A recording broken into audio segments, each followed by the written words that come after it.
চাচা, শুনলাম আপনি নাকি ক্যান্সেল হয়ে দেশে যাইতেছেন।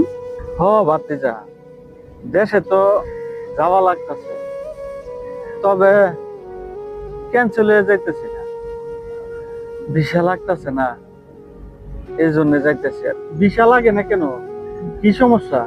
তারা বলতেছে আমার বয়স বেশি হয়ে গেছে তো, এই জন্য।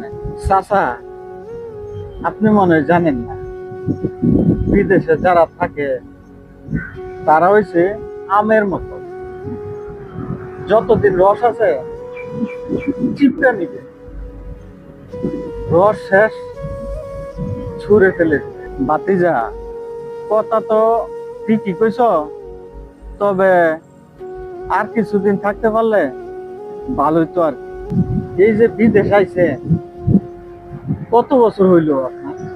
এই তো বাতিজা 29 বছর হইব। বয়স তো অনেক হয়েছে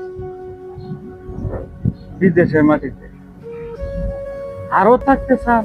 না মানে এত বছরেও কিছু করতে পারেন নাই?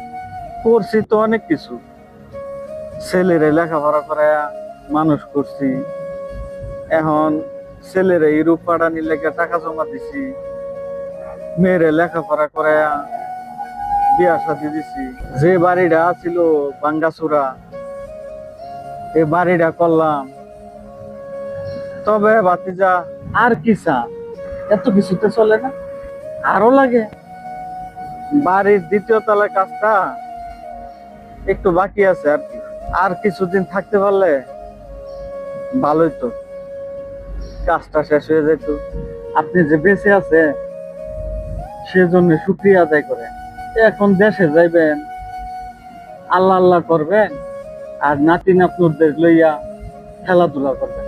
আল্লাহ আমাদের এমন ভাবে বানাইছে, আমরা মানুষ, চাহিদার কোনো শেষ নাই, যতই কামাই কোনোদিন পেট ভরবে না।